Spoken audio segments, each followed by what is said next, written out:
Hello friends, welcome to Engineers Pride. तो चलिए अब हम चलते हैं हमारे इंजीनियरिंग सर्विसेज के ही ऑब्जेक्टिव के नेक्स्ट क्वेश्चन के ऊपर। ओके, क्वेश्चन क्या कह रहा है, आइए चलिए देखते हैं। ये जो क्वेश्चन हम डिस्कस करने जा रहे हैं ये है हमारे इंजीनियरिंग सर्विसेज 2003 का। ओके, क्वेश्चन क्या कह रहा है,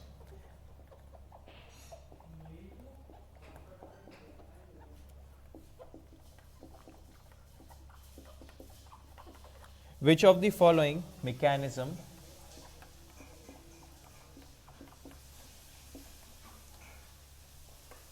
shown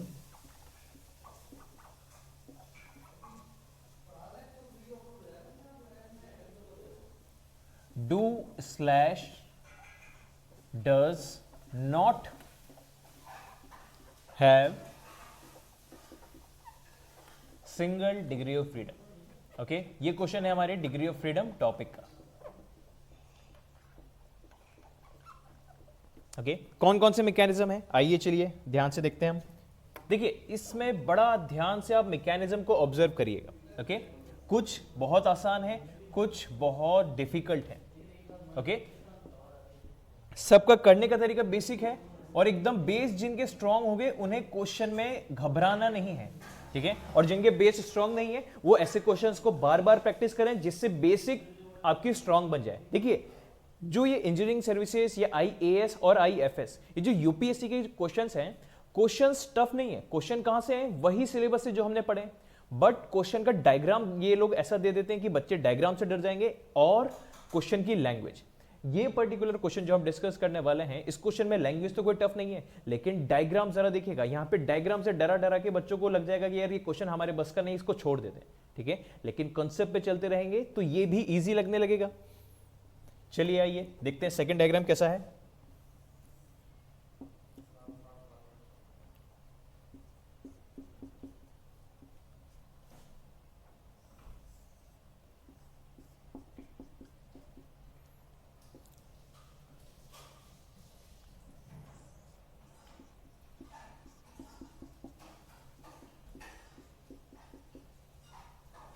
ये था सेकंड डायग्राम, ये है फर्स्ट डायग्राम। थर्ड डायग्राम हमने किया हुआ है।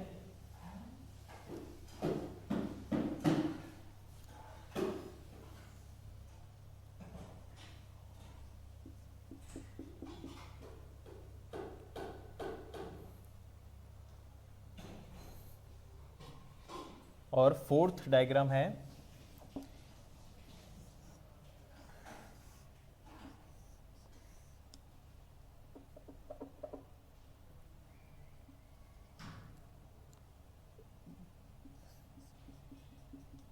ये हो गए फोर्थ डायग्राम। अब देखिए ऑप्शंस कैसे हैं। फर्स्ट ऑप्शन देखिए, सेकंड ऑप्शन, थर्ड ऑप्शन और फोर्थ ऑप्शन। अब देखिए हम लोग क्या करते हैं, एक एक ऑप्शन लेते हैं और इसको एनालाइज करते हैं, ठीक है। अभी क्वेश्चन को ये तो समझ में आया कि इनमें से कौन से डायग्राम में सिंगल डिग्री ऑफ फ्रीडम नहीं है। ओके, इस क्वेश्चन को करने से पहले हम एकदम बेसिक कॉन्सेप्ट लगाते हैं डिग्री ऑफ फ्रीडम के कॉन्सेप्ट के लिए। अब जरा रिकॉल कीजिए, डिग्री ऑफ फ्रीडम के कॉन्सेप्ट में क्या था। सबसे पहले कचबैक इक्वेशन। कचबैक इक्वेशन में क्या क्या टर्म्स थे हमारे पास, link, number of links, number of binary joints और हायर पेयर। एक चीज और थी, रिडंडेंट पेयर, अगर है तो, नहीं है तो रिडंडेंट जीरो लेंगे, ठीक है। तो चलिए आइए इस चीज को हम स्टार्ट करते हैं। लिंक, अभी फर्स्ट को ऑब्जर्व कर रहे हैं, फिक्स वाले को हमेशा की तरह फर्स्ट लेंगे, सेकंड, थर्ड। और कोई लिंक है नहीं। अभी देखिए इन दोनों में देखिए क्या डिफरेंस है, ये दोनों बिल्कुल एक जैसे हैं एक्सेप्ट द डिफरेंस कि यहां पे एक एक्स्ट्रा आर्म भी है जो यहां पर गिवन नहीं है। सोच में आया। तो चलिए इसको हम यहां पे 1 2 3 4 number of links. Okay, fix link 1 2 3 4 5। समझ में आया। यहां पे फिक्स लिंक 1 2 3। ओके, अब देखिए कुछ कुछ में बच्चों को कहां कहां डाउट्स आएंगे उनको हम डिस्कस करते हैं। यहां पे तो हमें क्लियर पिक्चर समझ में आ रही है, फिक्स वाले को 1 माना, ये पूरा मिला के सेकेंड, ये वाला पूरा गियर मिला के थर्ड, ठीक है। और कोई भी लिंक दिख रहा है नहीं, यहां पे 4 है बिकॉज इनके साथ ही एक एक्स्ट्रा है, ये वाला कॉमन आर्म, ठीक है। अब जरा देखिए, पहले हम इसको डिस्कस करते हैं, फिर देखेंगे कहां कहां पे कंफ्यूजन मिल रहे हैं हमें। यहां पे ये तो समझ में आ गया, L है 3, दूसरा नंबर ऑफ जॉइंट्स, जॉइंट्स को हम बताते हैं ब्लू से। जॉइंट्स कितने हैं, 1 और 2 का एक जॉइंट सर्कल, 1 और 3 का 2 जॉइंट। हायर पेयर की बात करें तो हायर पेयर का मतलब क्या होता है, हायर पेयर मतलब पॉइंट या लाइन कांटेक्ट, दोनों में से कुछ भी। हमें यह पता है कि ये दोनों एक पॉइंट कांटेक्ट बना रहे हैं इधर, तो हायर पेयर 1। रिडंडेंट कोई है, मतलब ऐसी कोई चीज है जिसके रोटेट करने से हमारे मैकेनिज्म पे कोई फर्क ना पड़े ना। यहां पे देखो, ये रोटेट करेगा तो भी मैकेनिज्म पे फर्क पड़ेगा, ये रोटेट करेगा तो भी मैकेनिज्म पे फर्क पड़ने वाला है। तो हम यहां पे क्या लगाते हैं, कचबैक्स इक्वेशन क्या है हमारी, F equals to 3 into L minus 1 minus 2J minus H, L minus 1, L minus 1 मतलब 3 into 3 minus 1 minus 2 into 2 minus 1, कितना हुआ 2 3 जा 6 माइनस 4 माइनस 1, कितना हुआ ये 1। यहां पे तो डिग्री ऑफ फ्रीडम है 1, ओके, सोच में आया ये वाला। अब हम क्या डिस्कस करते हैं, सेकंड वाले केस को, ठीक है। इसके अंदर लिंक तो आ गए हमारे 5, ब्लैक से दिख रहे हैं, ठीक है। जॉइंट को डिस्कस करते हैं, 1 और 2 का एक जॉइंट, 1 और 3 का एक जॉइंट, 1 और 4 का एक जॉइंट, 1 और 5 का एक जॉइंट, तो जॉइंट कितने हो गए 4। हायर पेयर डिस्कस करते हैं, हायर पेयर मतलब पॉइंट या लाइन कॉन्टैक्ट, 2 और 3 एक हायर पेयर बना रहे हैं, 1 और 3 एक हायर, 4 और 3 एक हायर पेयर बना रहे हैं, 3 और 5 एक हायर पेयर बना रहे हैं। रिडंडेंट, अब यहां पे देखो डाउट आता है बच्चों को, कैसा डाउट आएगा, देखिए यहां पे कॉमन डाउट क्या आता है कि सर अगर हम इसको इसी की पोजीशन पर रोटेट करें तो कुछ फर्क तो पड़ नहीं रहा, ठीक है। लेकिन माय डियर फ्रेंड्स, कहीं पे भी ये मेंशन नहीं है कि हमने इसको फिक्स सेंटर के अबाउट ही फिक्स कर रखा है। और थोड़ा सा ऐसे समझ लीजिए, अगर मैं इसको रोटेट करता हूं तो होगा क्या, अगर रिडंडेंट होता तो कुछ फर्क नहीं पड़ना चाहिए था मैकेनिज्म पे। इसको रोटेट करने से ये रोटेट करेगा, ये रोटेट करने से ये और ये भी रोटेट कर रहे हैं, मतलब क्या हुआ, इसको रोटेट करने से मैकेनिज्म में रोटेशन दिख रहा है। सेम चीज इसकी, इसको रोटेट करेंगे तो ये रोटेट करेगा और इसकी वजह से 2 और 4 रोटेट करेंगे, मतलब रिडंडेंट 0। आइए F equals to 3 into L minus 1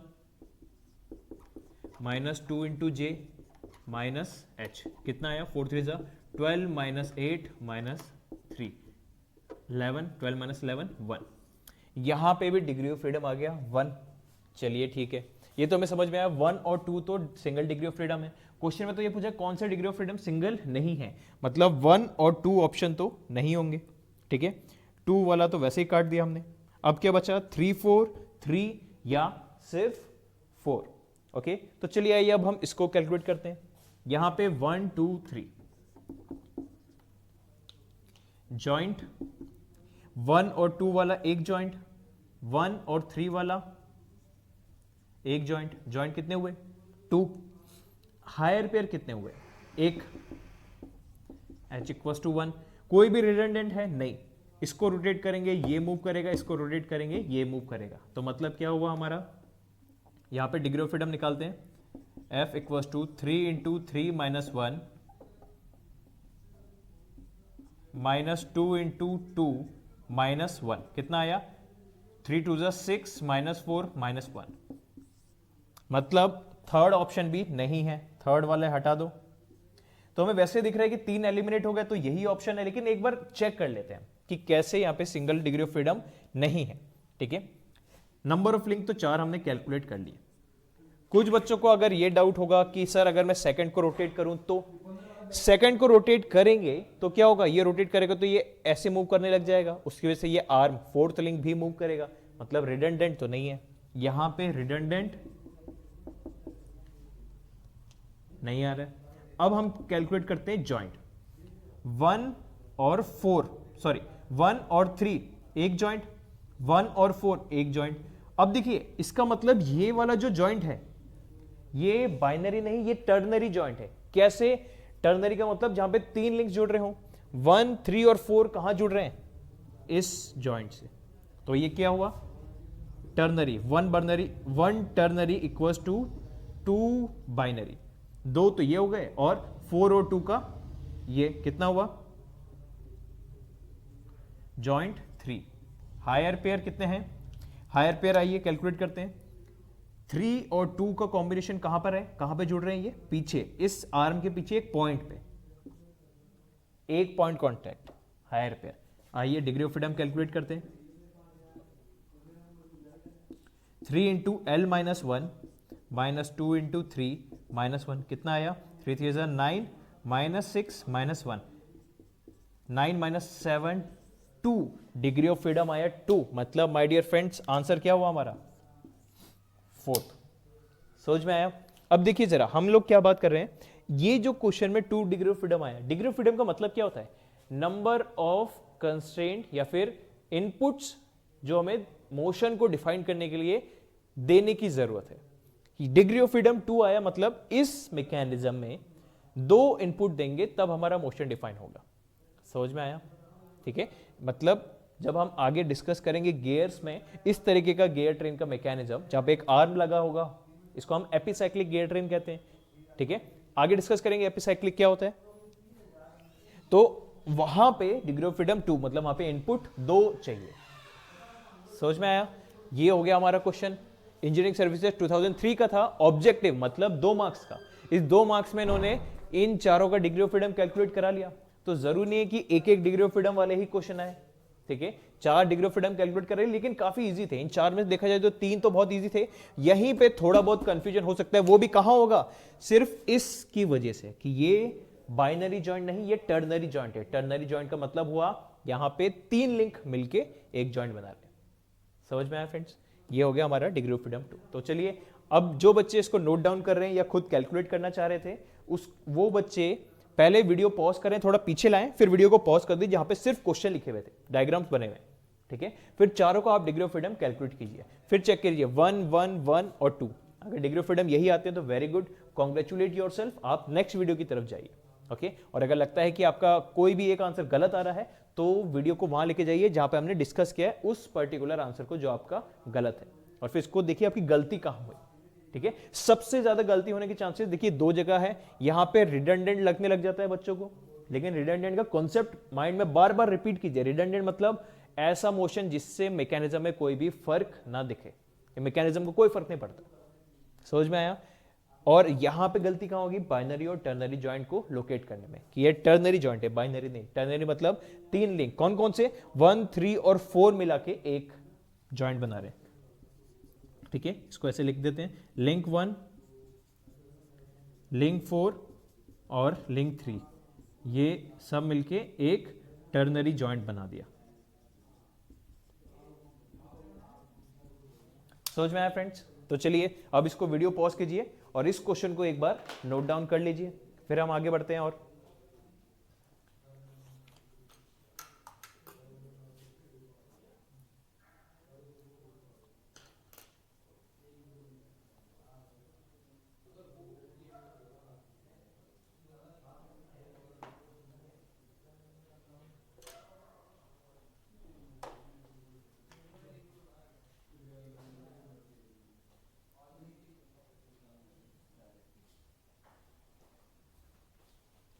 okay friends, तो चलिए अब हम अगला क्वेश्चन डिस्कस करते हैं इंजीनियरिंग सर्विसेज के ही ऑब्जेक्टिव का। आई होप आपने ये लिख लिया होगा।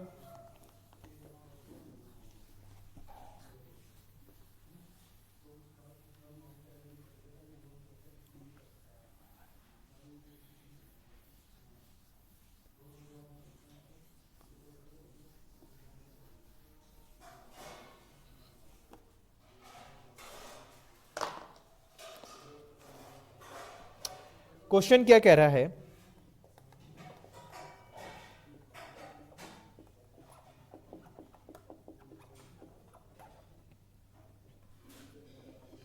three positions of the quick return mechanism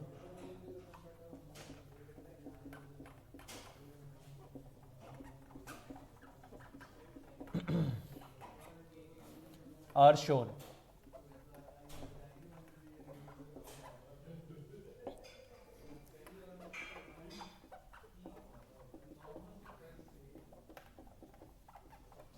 In which of the following cases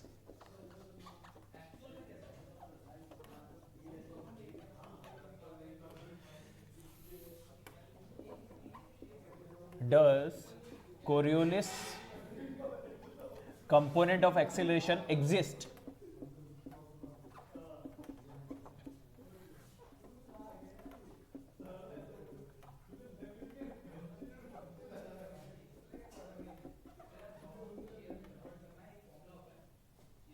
Okay.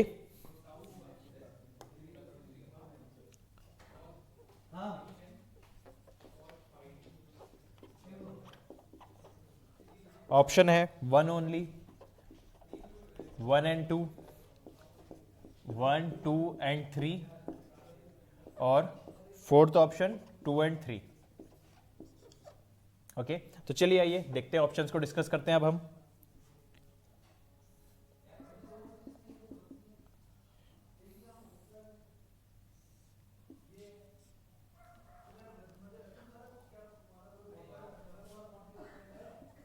ये है फर्स्ट ऑप्शन,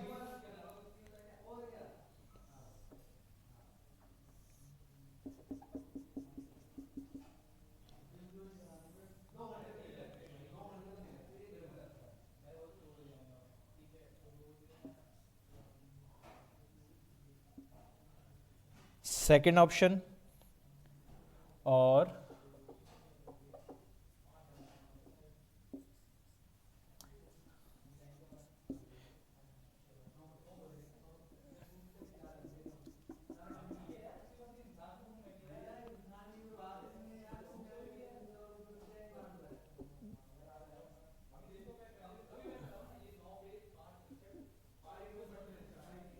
ये लीजिए, ये हो गए हमारे तीनों के तीनों ऑप्शंस. इसमें हमें बताना है कि कोरियोलिस कंपोनेंट कहां पे एग्जिस्ट करता है. In which of the following Coriolis component exist. Okay,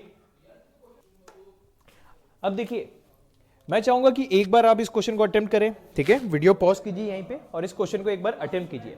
जितना भी आपसे सॉल्व होता है एक बार अटेम्प्ट कीजिए. जहां पे आपसे नहीं होगा वहां पे हम इस वीडियो को आगे देख के देखते हैं कि कहां पे गड़बड़ आ रही है. ओके, तो चलिए देखिए, सबसे पहले हम क्या करते हैं, बेसिक पे जाते हैं. कोरियोलिस का फॉर्मूला था 2v ओमेगा. हमें बोला है कि कहां पे एग्जिस्ट कर रहा है, तो हम क्या करते हैं, इन तीनों में से ये बताते हैं कहां पे एग्जिस्ट नहीं कर रहा था. सबसे पहले बेसिक कहां से देखेंगे, 2v omega. Okay, 2v omega में से v क्या है, v है वेलोसिटी ऑफ स्लाइडर, जो स्लाइड कर रहा है उस लिंक पे जो रोटेट कर रहा है ओमेगा से. समझ में आया? मतलब जैसे कि हम अगर ऐसा लेते हैं, इस तरीके से अगर हम लेते हैं तो ये स्लाइडर v से स्लाइड कर रहा है और ये लिंक ओमेगा से रोटेट कर रहा है. ओके, यहां पे हमारा ये रोटेट करने वाला जो लिंक है, ठीक है, इसको हम ब्लू से बता देते हैं, इसका वेलोसिटी भी ओमेगा से बता देते हैं. तो ये रोटेट करने वाला यहां पे कौन सा हुआ, ये वाला, यहां पे ये वाला, यहां पे यहां से यहां तक, इस पॉइंट के अबाउट ये फिक्स्ड है. तो यहां से यहां तक इसी के ऊपर ये जो फिक्स लिंक है, जब ये यहां आ गया वो वाला पोजीशन बता रखा है. ठीक है, तो हम अगर इस पे बात करें, कोरियोलिस की बात करते हैं हम तीनों के लिए. ठीक है, अब देखिए, इसके लिए मैं क्या बात करूंगा, v और ओमेगा, इसके लिए v और ओमेगा और इसके लिए v और ओमेगा को हम स्टडी करते हैं. ठीक है, हम क्या बात कर रहे हैं, ये वाला लिंक यहां से यहां ऐसे ऑसिलेट कर रहा है. ठीक है, हम ये लिंक जब ये 90 डिग्री बना, इसका मतलब एक्सट्रीम लेफ्ट पे है, ये इससे ज्यादा, ये पॉइंट इससे ज्यादा लेफ्ट नहीं आ सकता. वैसे ही ये राइट पे होता तो एक्सट्रीम राइट कुछ यहां होता.